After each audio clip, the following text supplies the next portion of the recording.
Nós vamos falar agora de objetivos. Os objetivos é muito importante a gente pensar aí também, porque faz todo sentido no nosso planejamento, tá? Lógico que dependendo do planejamento, como nós disse que temos os níveis aí de planejamento, a gente vai olhar muito mais amplo do que quando a gente olha aí também para o da sala de aula, certo? Então, qual é o objetivo de um planejamento? Resgatar a intencionalidade da educação, da ação educativa, por quê? Acabei de dizer para vocês, né? Dessa segurança que vocês vão sentir quando você consegue elaborar um planejamento. E também para você não chegar lá, a intencionalidade está bem aqui, e pensar, meu Deus, o que eu vou dar hoje? E aí você não vê resultado.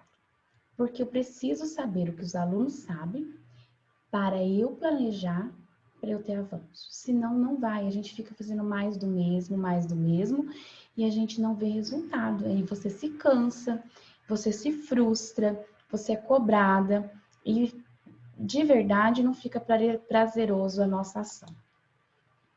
Outra coisa é superar o caráter fragmentado das práticas educativas, aquilo que eu disse para vocês. Sabe aquela questão de que muitas professoras vão lá na internet, pega folhinha, pega isso, pega aquilo? Gente, na internet tem coisa boa também, dá para aproveitar. Eu vejo muitas coisas boas, mas aquilo tem que estar alinhado dentro de um planejamento, tá? As ideias são muito boas. O que a gente critica, o que a gente indica que não se faça, é que pegue aquilo aleatoriamente, solto. Vamos pensar aqui no quebra-cabeça, né? Se eu for lá montar, vamos pensar que aquelas folhinhas, que aquelas atividades lá da internet sejam peças de quebra-cabeça. Se eu pego uma aqui, uma ali, outra lá, eles vão se unir? Não vão, porque eu peguei da Edilane, eu peguei da Ana, eu peguei da Sueli, eu peguei da Jaque, eu peguei do Paulo, e são peças diferentes. Só que eu tenho que usar tudo isso numa junção, numa sequência, lembra da progressão? Então, essa fragmentação das práticas aí também.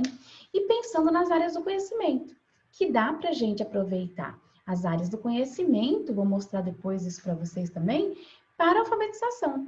Então, se eu tenho lá em ciências, por exemplo, uma atividade que pede escrita, se você está com material de ensino, se você está com um livro didático, por exemplo, você aproveita aquilo para um momento de alfabetização. A gente faz muito isso. Então, dá para aproveitar as outras áreas do conhecimento para um momento também de alfabetização. E isso vai no seu plano de aula, tá? Racionalizar os espaços e recursos para atingir os fins de processo educativo. A gente tem que pensar nas atividades. Aqui também na gestão do tempo, que tempo que eu vou usar essa atividade, que espaço que eu vou usar, que atividade que é fora da sala, que é dentro da sala, que material que eu preciso. Então, quando a gente planeja, tudo isso está envolvido. E isso facilita a nossa vida. Não tem aquela questão de que, eu queria dar hoje massinha, fazer as letras com as minhas crianças aqui, questão pré-silábica, mas eu não trouxe massinha, a escola não tem. Não tenho isso. Ou eu queria passar um filme, mas eu não baixei da internet. Essas questões, tudo tem que estar no planejamento, tá bom? Tudo tem que estar lá. Superar as imposições ou disputas de vontades individuais, construindo a participação de todos na gestão. Aqui a questão das imposições e vontades individuais, aquilo que eu estou dizendo. Eu concordo com um pensamento, uma concepção de ensino. Mas a minha escola tem um PPP que me diz para trabalhar de tal forma. Quando você atribui numa instituição, quando você ingressa numa instituição, você tem que seguir o que está lá. Foi o que eu disse anteriormente, que os documentos têm que se conversar. Não adianta, aí você vai ter problema com gestão, você vai bater de frente com gestão, vai ter aquela questão de coordenação, te cobrando algumas coisas nesse sentido. Então, não é porque eu acredito que a criança vai aprender desse jeito que eu vou deixar todos os documentos e vou fazer do meu jeito, tá bom? Não é assim que funciona, a gente tem que trabalhar aí numa mesma linha. Fornecer ao grupo, fortalecer o grupo para enfrentar conflitos e contradições. Por quê? Isso aqui é bem importante.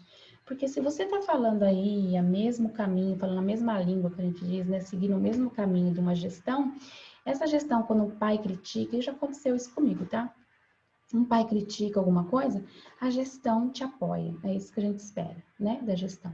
Que a gestão vai lá e te apoia. Olha, pai, o professor está fazendo assim, porque a gente acredita nisso, a gente acredita que a escola tem essa função, que dessa forma é melhor para o seu filho aprender. Eu vou citar o exemplo. Eu estava com o primeiro ano e eu tinha uma mãe que ela ia muito à escola porque o filho reclamava bastante. A criança era uma graça, assim, mas ele, por exemplo, ele não comia nada, ele ficava a manhã inteira sem comer nada. Ele só comia arroz com farinha e ketchup, tá? E tem nutricionista na escola, tal, e a gente tem aquela política de, vamos tentar um pouquinho, vamos comer, tenta comer só um pouquinho. O menino foi reclamar para a mãe, começou a reclamar para a mãe que eu tava obrigando ele a comer. E a mãe sempre ia na escola e falava, mãe, não é. É aquela questão da gente incentivar. Mas por conta disso, a mãe sempre estava lá e aí começou outra questão. Ela começou a falar que eu não corrigia os erros do menino. Ela foi várias vezes na gestão, né? E eu estava na sala, não era gestora, e eu falava para minha coordenadora, olha, ela está questionando porque ele escreve casa com K e eu não corrijo, e ela quer que eu corrija nas tarefas, né? E eu já expliquei que é assim que a gente trabalha, são fases de escrita, e a mãe não aceitava. A mãe falava que não, que tinha que corrigir e que eu não sabia dar aula. Então, aquele ano eu tive, assim, vários, ela não ia sempre, mas eu tive vários momentos durante o ano todo, essa mãe insistindo, e aí a gestão falava, a coordenadora na época falava, né? Não, a mãe é assim, a gente trabalha, e dava a mesma fala, tá? Então, a gente tem que se fortalecer nisso, principalmente aí com as famílias que não compreendem o nosso trabalho. Isso é muito importante, a gente está unido nisso, tá? A gestão junto com o professor. E nisso, olha, para eu fazer um planejamento, eu tenho 3 passos aí. É o elaborar, o executar e o avaliar. Elaborar. Ver a ação global em que está. Decidir o tipo de sociedade, de pessoa, de educação, de escola, realidade desejada. Eu estou falando aqui do amplo, tá? Verificar a distância entre a realidade existente e desejada e propor ações, atitudes e normas orgânicas para diminuir essa distância. E lá na sala de aula, elaborar. Eu tenho que olhar a minha realidade. A realidade do aluno, como que está a minha turma. Outra coisa, gente, quando a gente dá formação, vocês estão formando. Quando eu vou dar uma formação para professores, o que eu vejo? O que o grupo precisa. Mas se tem um professor lá, 2 professores no meu grupo de coordenadores, por exemplo. Eu já fui coordenador, já estive na coordenação e também na assessoria pedagógica que eu dava formação para, até o ano passado isso. Eu dava formação para os coordenadores, para os diretores, tá? Então, o que eu passava ali para eles, eles levavam em HTP, em reunião para professor. E o que eu vejo? A maioria. Eu tenho que olhar a maioria. Então, quando eu planejo um macro ali, o que a maioria da minha turma precisa. Mas tem a formação individual, são os âmbitos aí da formação. E dentro da sala, como que eu olho essa formação individual? Quando eu vou adequar a atividade e eu vou fazer intervenção com aquela criança naquele dia. Então, eu estou cuidando da especificidade dela. Então, eu tenho um grupo de professores, por exemplo, sou coordenadora. Eu tenho um grupo de professores. Eu sei que todo mundo sabe, por exemplo, fases de escrita, desenvolvimento psicogenético. Não preciso mais cuidar disso. Eles estão ok. Mas eu tenho 2 professoras lá que estão iniciando, entrou na escola esse ano, não sabe. O que eu faço? Eu vou montar uma pauta de reunião para trabalhar isso? Não. Eu vou especificamente trabalhar individualmente com essas 2 que estão com dificuldade. E nas minhas reuniões de formação, eu vou cuidar de coisas mais amplas. Coisas que a maioria do grupo precisa. Na sala de aula não é diferente, tá? Edilane, pelo amor de Deus, mas isso é possível? Isso é possível. Executar. Fiz essa elaboração? Ação, executar. Eu tenho que pôr em prática. Lembra lá da LDB? Que eu tenho que elaborar, eu tenho que fazer e cumprir? Então, eu tenho que pôr em prática, não adianta eu só elaborar, não tem esse trabalho todo para depois jogar fora. Agir em conformidade com o que foi proposto. E eu tenho que avaliar, porque a avaliação faz parte do processo, é uma questão de meta também, metacognição, eu preciso pensar sobre o meu aprendizado, sobre o que eu estou ensinando também, uma autoavaliação, e revisar a cada momento, cada uma das ações, atitudes, normas de que cada um dos documentos derivados. No caso aqui, isso aqui está composto como planejamento em âmbito maior, mas eu estou fazendo a relação dentro de sala de aula. Que momento que eu vou estar avaliando essas crianças e o meu trabalho e o resultado disso, né? Então, essas são as 3 etapas aí que a gente precisa cuidar na elaboração. As 3 fases do planejamento são inseparáveis, que é elaborar, executar e avaliar. Eu preciso fazer isso, tá? Senão, eu não estou fazendo adequadamente. E vamos, então, para o plano de trabalho docente, que é o nosso plano de aula. O que é um plano? Eu tenho um plano para você. É que eu desejo algo. Eu tenho ideias, metas. É um documento que registra o que se pensa fazer. Por quê? Porque às vezes dá errado e a gente precisa mudar, né? Como fazer? Quando fazer? Com o que fazer e com quem fazer? Isso aqui é o estratégico, tático, operacional, tá? Essas questões aqui. É um norte para ação educacional. Lembra que eu falei que se você tem lá elaborado, você vai ficar pensando, nossa, olha, eu tenho mentalmente ali o caminho que eu já vou seguir, né? Plano é a formalização dos diferentes movimentos do processo de planejamento. Porque eu não posso ficar no mundo das ideias, gente. Eu tenho que ficar lá. Planejamento é muito mental. O plano eu ponho lá na ação, né? Eu posso ficar aqui planejando, estou planejando, mas e efetivar, colocar lá em prática, né? Eu tenho que tirar aí do meu mundo das ideias e colocar em formalização, em papel, né? Em escrita. Eu tenho que colocar isso lá. É a representação sistematizada e justificada das decisões tomadas. Então, lá tem o passo a passo do que eu vou fazer, o caminho que eu vou seguir. O plano de trabalho implica no registro escrito e sistematizado do planejamento do professor. Por que isso também? Porque assim, ó, eu tenho um plano de trabalho e eu preciso me ausentar. Aconteceu um imprevisto, alguma coisa, eu preciso pegar uma licença médica. Ou mesmo se eu vou tenho um atestado de 3 dias, 2 dias, 1 dia. O plano de trabalho docente está lá. Qualquer um que chegar pode dar sequência no que foi elaborado, tá bom? Antecipa a ação do professor, organizando tempo, material de forma adequada. Nós já falamos disso também.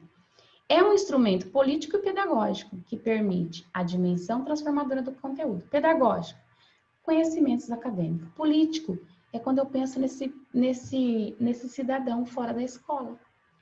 Como que eu vou entregar essa criança enquanto cidadão quando ele sai da escola?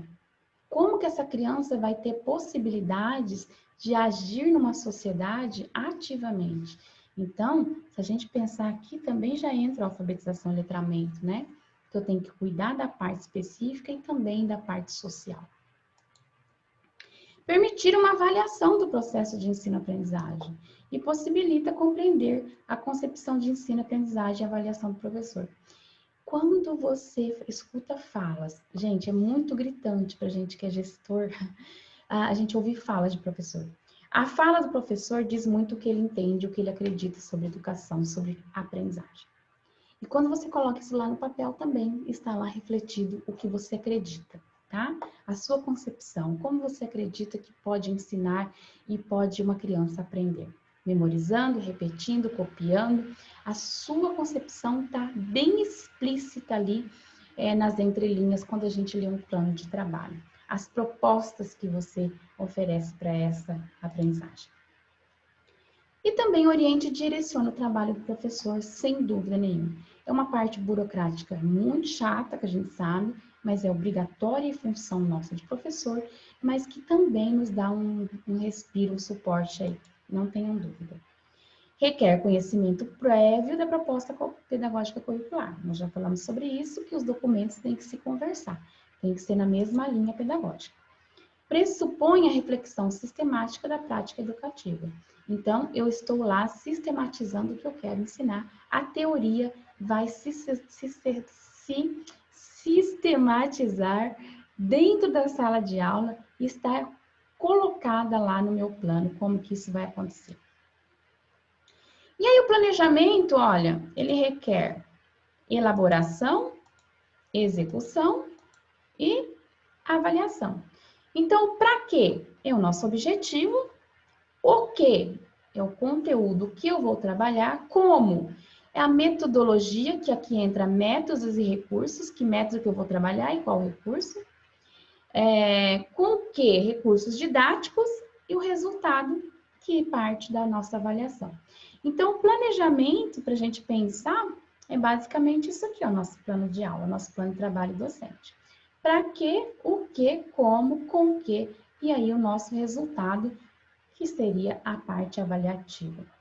Lembrando que essas questões aqui são as partes estratégicas, táticas e operacionais que trata do nosso planejamento, tá bom? Então, vamos para a próxima aula. Gente, dúvidas? Coloque aqui, movimente o grupo, coloque já algumas questões lá que vocês fazem. Tem foto de atividade com as crianças? Nosso grupo é privado. Coloca lá para a gente socializar, tá bom? É muito importante essa troca. E pode usar o comentário aqui também. Até a nossa próxima aula. Até já, a gente já se vê.